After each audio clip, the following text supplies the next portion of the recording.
Oke, yeay, welcome back in my channel. Dimana lagi kalau bukan di Riani Mulia Dharma channel.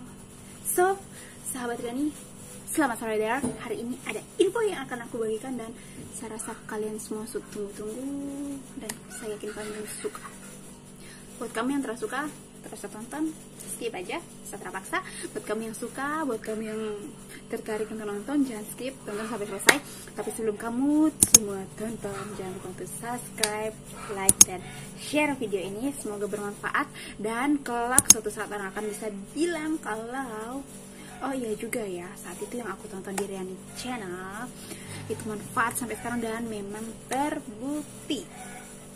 Oke, buat kalian yang penasaran, kita tonton videonya sampai selesai. Jadi masih seputaran edukasi soal bisnis, soal entrepreneur. Aku tertarik dengan salah satu komentar yang membubuhi kolom komentar media sosial satu Facebook. Dimana, saya cerita dulu.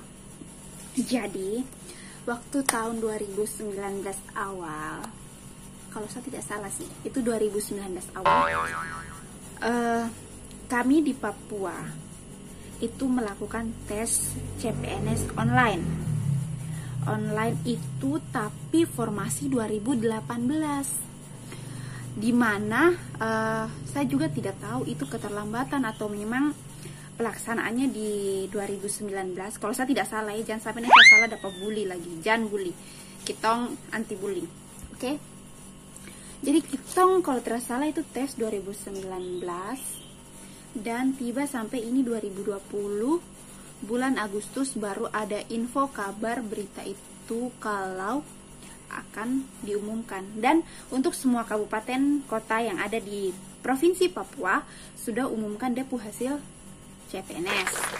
Hanya saja di satu tempat di Kabupaten Kerom, di Kabupaten Kerom ini belum umumkan hasil CPNS sampai dengan tanggal 31 Agustus sekarang ini tahun 2020. Belum. Padahal itu dijanjikan paling lambat diumumkan tanggal 30 Agustus. Tapi itu bukan saya punya urusan, bukan saya punya kapasitas, dan saya tidak ingin tahu juga. Hanya yang menarik saya untuk bahas ini adalah, jadi begini, sahabat Riani, beberapa berita yang saya lihat di sosial media saya, terutama itu di Facebook, terjadi insiden yang berujung pada pembakaran kantor-kantor instansi pemerintahan yang ada di kabupaten dan kota di Provinsi Papua.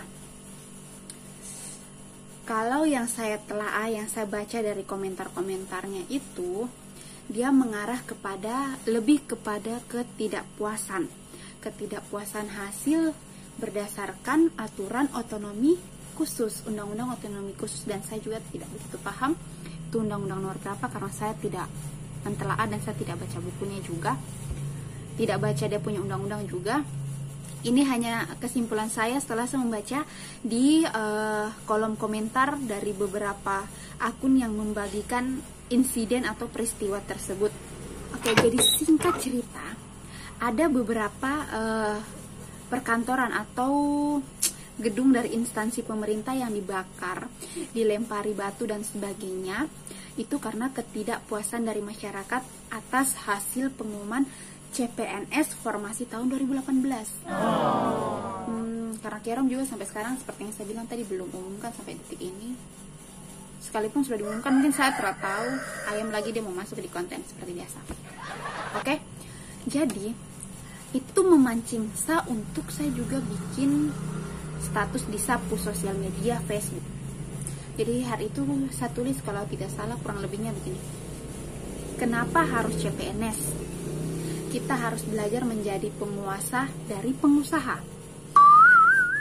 Dan apa yang terjadi? Ada satu komentar yang membubuhi kolom komentar saya, dan saya suka sekali, lagi-lagi dia mau masuk di konten YouTube. Oke? Biar sudah, tidak apa-apa, biar dia agak terkenal juga sedikit.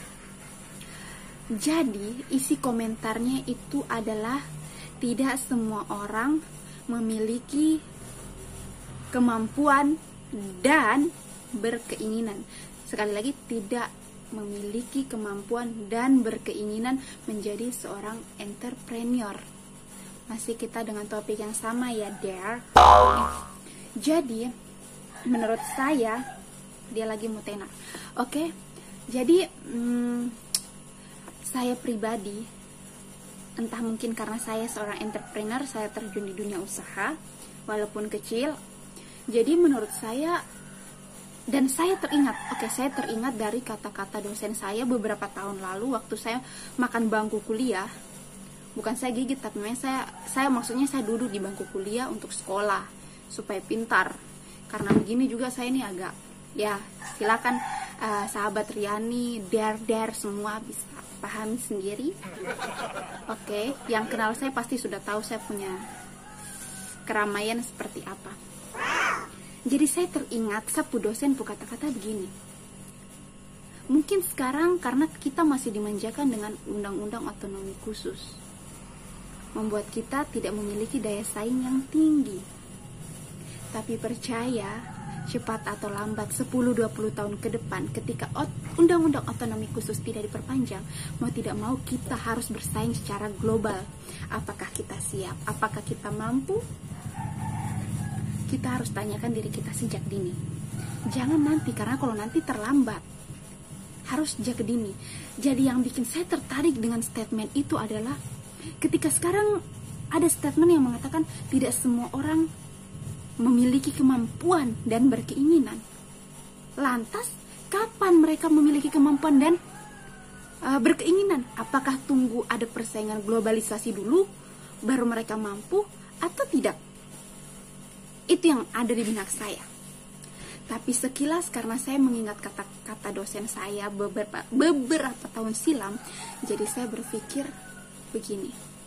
Mungkin sekarang kita dan sahabat Riani semua, sahabat Rica dimanapun berada, baik di Papua maupun di luar Papua, saya mungkin mau bilang sama kita semua, sama sapu diri sendiri juga, bahwa betul juga yang sapu dosen bilang, kalau sekarang kita masih dimanjakan oleh aturan, kita masih difasilitasi, kita masih diberi, sehingga daya saing itu masih kurang. Jadi yang saya pikir adalah ketika sekarang kita masih terlalu nyaman ada di zona dimanjakan oleh aturan. Terus, kira-kira kalau pemerintah sudah cabut aturan itu, tidak perpanjang otonomi khusus, apakah kita masih seperti ini saja? Lagi-lagi dia mau tenar. Oke, apakah kita masih seperti ini saja? Tentu tidak. Kita akan berjuang, dan saat itu pasti kita ada di zona dimana kita dipaksa oleh keadaan, kita dipaksa oleh alam. Kalau kita harus berusaha. Jangan sekarang orang tidak punya sekolah berbicara, saya berusaha karena saya tidak ada sekolah. Oh salah, justru harusnya yang punya sekolah yang berusaha lebih keras. Terlalu miring jadi saya kasih lurus. Oke, next kita bahas. Jadi saya akan bahas yang lebih formal lagi.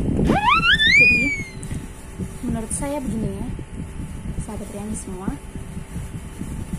sekarang mungkin karena kita di Papua masih dimanjakan oleh aturan undang-undang otonomi khusus dan kemanja-manjaan lainnya yang membuat kita mungkin itu juga masih menjadi polemik hingga kini dengan alasan ketidakrataan, tidak ada kesesuaian antara aturan dan pelaksanaan.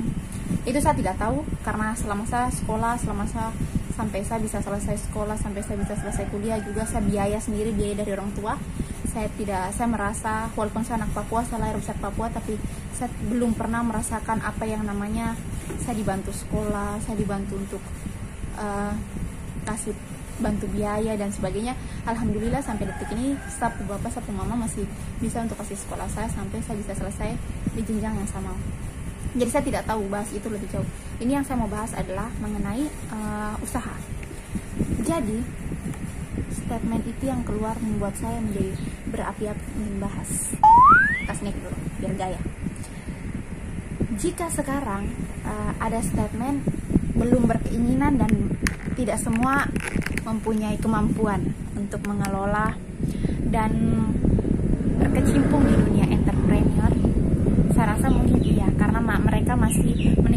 zona yang ada saat ini. Tapi bagaimana jika 10, 15, 20 tahun ke depan semua aturan yang memanjakan kita saat ini sudah tidak ada, dan pesaing-pesaing akan berdatangan dengan sendirinya satu persatu dari luar masuk ke Indonesia dan tiba di Papua. Mereka datang dari negaranya masing-masing membawa modal yang besar, membuka peluang usaha di sini. Apakah kita akan menjadi babu di negeri sendiri, ataukah kita akan menjadi raja di negeri sendiri? Semua keputusan ada di sahabat Riani sekalian. Di sini saya hanya mau membuka wawasan sahabat Riani. Kalau saya tidak bilang kalau saya ini bagus, saya tidak bilang kalau saya ada di sektor usaha saat ini saya keren, tidak, karena kita tidak tahu polemik dunia usaha itu ada pasang dan surut. Saat ini saya menikmati saya punya posisi sebagai seorang entrepreneur, di mana saya bisa berjumpa dengan banyak orang, dan saya lakukan pekerjaan ini karena saya suka, saya nyaman, saya bahagia di pekerjaan ini. Jadi itu yang melatar belakangi, mendasari saya ingin ada di bidang ini. Tapi jika sahabat Riani semua dimanapun berada, di Papua maupun di luar Papua, jika kalian tidak tertarik untuk ada di dunia entrepreneur atau di dunia usaha, saya dan siapapun tidak bisa paksa, itu kembali pada hak masing-masing. Hanya saja saya mau bilang, mungkin saat ini kalian masih merasa berkompeten dan mengharap pekerjaan dari pemerintah, tapi siapa yang tahu ke depannya. Saya memang belum pernah juga terlalu keluar dari Indonesia yang jauh-jauh, karena keluar negeri juga baru sampai di perbatasan Papua Nugini. Jadi saya hanya dengar dari saya punya dosen-dosen bahwa di luar sana itu instansi birokrasi pemerintahan sudah dikelola oleh robot. Robot dalam arti mereka menggunakan situs, menggunakan laman website dan sebagainya, yang dimana sistem itu juga sudah mulai diberlakukan di Surabaya, salah satu wilayah yang ada di Indonesia, dan saya rasa kita semua tahu. Jadi perlahan otomatis sumber daya manusia mulai dikesampingkan untuk digunakan di instansi birokrasi. Lantas kalau kita hanya berharap pada CPNS, saya tidak bilang kalau memang CPNS itu semua potensi memang baik, kita bisa mengabdi pada negara, kita bisa mengabdi pada masyarakat. Namun yang jadi masalah buat saya saat ini adalah ketika itu tidak bisa menjadi rezeki kita, apakah kita harus paksakan? Ketika itu tidak menjadi rezeki kita, apakah kita harus tidak menerima? Ini terlepas dari undang-undang otonomi khusus ya, yang katanya mengatur 80/20. Karena sampai saat ini juga saya belum menjadi seorang pegawai negeri sipil. Saya masih menjadi masyarakat biasa, dan saya terjun berkecimpung di dunia usaha, dan saya lebih senang, saya lebih nyaman. Pokoknya saya bicara ini terlepas dari aturan, terlepas dari bagaimana di luar sana, itu hanya gambaran-gambaran kecil. Mas, dari sistem pemerintahan di luar negeri seperti apa, itu hanya kilasan gambaran yang saya gambarkan. Tapi yang lebih detail saya mau bahas di sini adalah sabar. Jadi kita punya fokus pembahasan adalah di dunia usaha. Kenapa di dunia usaha? Seperti saya sekilas tadi sudah bahas, sekarang kalian sahabat Riani semua belum berkeinginan dan merasa belum punya kemampuan. Dasar utamanya adalah karena tidak punya basic usaha. Kedua, tidak punya modal. Kalau mengenai basic usaha, saya rasa ketika nanti ada tuntutan dan paksaan dari alam ini, ketika persaingan itu sudah masuk secara globalisasi, mau tidak mau kemampuan itu akan keluar dengan sendirinya. Karena apa? Paksaan dan tuntutan keadaan. Oke, itu karena tuntutan keadaan. Terus kedua, karena modal. Kalau pembahasannya hanya karena kurang modal, sahabat Riani nanti bisa tonton di video saya sebelumnya, nanti saya taruh di iCard di atas, bisa diklik untuk dilihat. Itu sahabat Riani semua bisa pilih antara sahabat Riani mau jadi owner atau menjadi dropshipper. Dan solusi saya ketika sahabat Riani semua yang ada di Papua maupun di luar Papua, ketika sahabat Riani belum mampu, belum memiliki kemampuan modal, silahkan cari lingkungan sekitar yang bisa menunjang, memberikan modal kepercayaan untuk sahabat Riani berelasi dengan mereka, menjual produk mereka, dan sahabat Riani mendapatkan keuntungan dari hasil penjualan. Itu kalau sahabat Riani semua kamu belum punya modal. Oke, kalian bisa menjadi seorang dropshipper. Tidak harus memaksakan diri langsung menjadi owner. Terus tidak langsung memaksakan diri dengan pinjaman, dengan hutang. Hanya ingin, saya yakin saya bisa. Belum tentu, karena pasang surut dunia usaha itu naik turun. Kita tidak pernah tahu kita buka usaha apakah dia akan maju, apakah omset yang dihasilkan sesuai dengan apa yang kita rencanakan, sesuai dengan apa yang kita targetkan. Kita tidak pernah tahu, karena semua itu kembali pada kerja keras kita, mempengaruhi atau membuat orang lain suka terhadap apa yang kita sediakan, baik itu jasa atau produk dan sebagainya. Oke, itu ya jawaban saya. Jadi yang pertama, jika kemampuan yang dirasa belum, saya yakin mungkin sekarang belum, tapi 5, 10, 15, 20 tahun ke depan kemampuan itu otomatis akan ada dengan sendirinya, keluar dengan sendirinya ketika terhimpit. Tidak ada pilihan lain dan harus dikerjakan. Oke. Aduh, siapa lagi main di sebelah? Sudah, kita tinggalkan. Yang kedua, modal. Jangan pernah menjadikan modal sebagai masalah utama. Oke. Kalian diciptakan, dilahirkan ke dunia ini, Tuhan sudah berikan modal. Modal bisa berbicara, modal bisa mendapatkan kepercayaan, modal bisa bersosialisasi. Jadi manfaatkan modal itu. Kita tidak usah langsung terpacu bahwa saya harus berhutang, saya harus menjadi owner, saya harus menjadi bos. Tidak. Ingat, penopang usaha yang menopang negeri ini salah satunya adalah UMKM, dan jerih payah kerja keras UMKM itu besar menurut saya. Kenapa? Mereka benar-benar banting tulang habis-habisan, owner terjun ke lapangan untuk kerja bersama. Itu pun kalau ada karyawan. Kalau tidak ada karyawan, sekarang sahabat Riani, yang sulit bukanlah mencari karyawan. Udah songong gue. Yang sulit bukan mencari karyawan, tapi bagaimana memotivasi manusia, sumber daya manusia untuk bisa bekerja secara profesional.